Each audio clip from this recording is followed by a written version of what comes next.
سەرەڕای ئیدانەکردنی لەشکرکێشی و هێرشەکانی سوپای تورکیا بۆ سەر هەرێمی کوردستان کە بەتوندی ئیدانەی دەکەم و داواکارم هێرشەکانی بۆستێنرێت هەم لە ڕووی نێودەوڵەتیەوە فشاری بخرێتە سەر هەم خەڵکی کوردستان بەعام دەنجی ناڕزایی هەبی بەرامبەر بە لەشکرکێشەکانی سوپای تورکیا و تۆبارانەکانی و هێرشە فڕۆکەوانیەکانی سوپای تورکیا. بەڵام دواتر ڕووی دەمم لە دەسەڵاتداران و کاربەدەستانی حکوومەتی هەرێمی کوردستانە کە 29 ساڵە دەڵێن ئێمە پەیوەندی دیبلۆماسیمان لەگەڵ تورکیا بەهێزە و تورکیا هاوسێ و هاوسنوورمانە بۆیە پەیوەندی پتەو هەیە بە حیسابی خۆیان.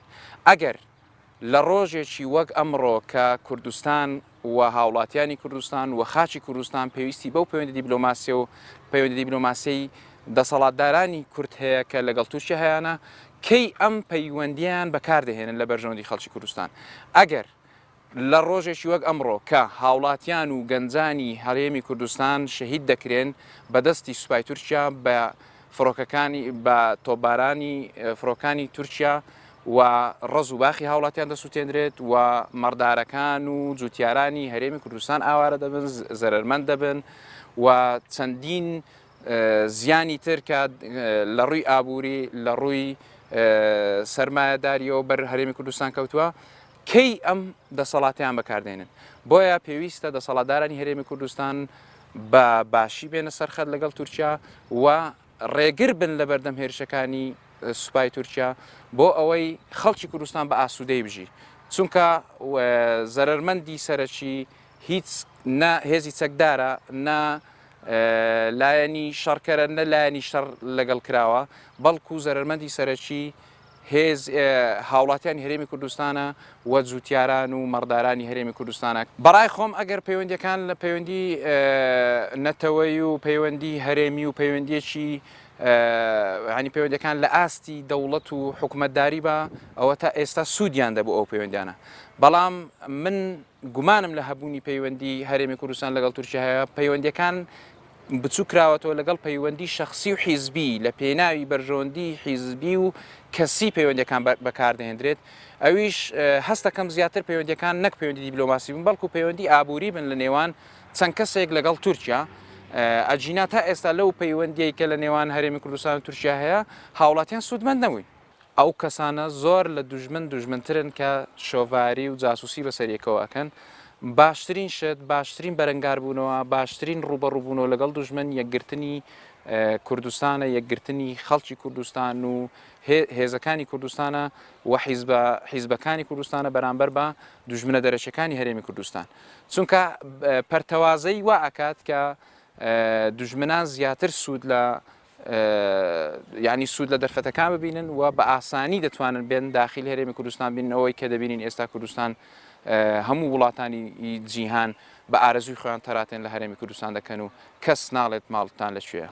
هەموو شوێگەمە کۆک و کورد پێمان ناخۆشە ئەو خوێندنەوەانە. ئەنی ئەوە قبول نەکردنی کووردە نەتەوەی کووردە لە دەرەوەی سنوورەکان لە دەرەوەی خاچی خۆی ئەن جگەلەوەی کە لە لای خۆشەوە دژایەتی کورد دەکات. ئەوە یەکەشان. دوو هەموو تاکێکی کورد لە هەرێمی کوردستان ئەوەی پێ ناخۆشە بەڕاستی، بەڵام ئەوەی کە ناخۆشە لێرانە حکوومەتی هەرێم نە ئیدانەی کردووە و هەروەها نە ڕێگەش ئەدا خەڵک هەڵوەسێ بیا خۆت کاردانەوەی هەبێت. ئەمە بەڕاستی بۆ ئێمە جێگەی پرسیارە. ئەنی ئەو زوڵم و زۆری کە تورکیا ئەیکات هەم لە حەفرین هەم لە بڵین لە هەرێمی کوردستان ئەو زوڵم و زۆر لە پێشچای هەموو دنیاە بەڕاستی. ئەمە پێویستە کورد هەڵوەسی جددی هەبێت و ئیحادەی پەیوەندیەکانی خۆی بکاتەوە لەگەڵ ئەو وڵاتانە بەتایبەت کەیسی مەلەفی نەوتی هەرێمی کوردستان لەگەڵ تورکیا. ئەمە پێمان وایە ینی تورکیا وڵاتێکی گەورەیە پێمان باشە پەیوەندی هەبێت، بەڵام پەیوەندیەکان لە حسابی کوردەکانی پارچەکان دیکەنە بەدای خۆت لەسەر پەیوەندەکان لە حسابی شخص و حیزب نبێت، لە حسابی وڵات بێت یاخۆ حسابی نەتەوە بێت. ئەمە ئەوە پشتیوانی ئەو ڕێکەوتنانە ئەکەین. ئەم پێم وایە پێویستە ئەنی حەبڵاو جەلان لە کتابەکانی خۆی باسەکات پێویستە ئەمە وڵاتە زلێزەکان لێرە دوورخینەوە. ئەمە ڕێگە چارەیەشی گرنگە بۆ نمونە هیچ وڵاتێک دەستی لێر نەبێت یاخود هیچ حیزبێک لێرانە بلێکی وڵاتانی دیکە نەبێت.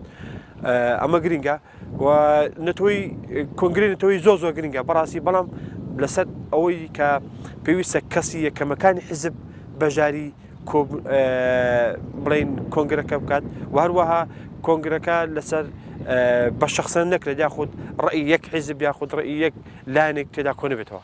من پێم وایە سیاسەتی حکوومەتی هەرێم سیاسەتێکی بڵین گونجاونی لە ئێستادا چونکە ئەمە پێمان وا بێت پایتەختی تورکیا کە ئەنقەرە ئێمەی قبوڵ نییە واروە پایتەختی تاران کە کوردەکانی ئەوەی قبوڵ نییە واروە دیمەشق کوردەکانی ڕۆژاوی قبوڵ نییە تاکە پایتەختێک کە ئێمەی قبوڵە بەغدایە بەڕاستی بەشێک لە هێزەکانی ئێرە سیاست دەکە تورکیاکەن لە کاتێکدا بەغدا هەموو پشتوانێکی ئێمە کات واروە سیاست ئەتوانی لەگەڵ ئەوەن دەربکرێت و ئایندەی ئێمەش باشترە بێ دەگەر بێت و ئێمە سیاستێکە بەغدا بکەین.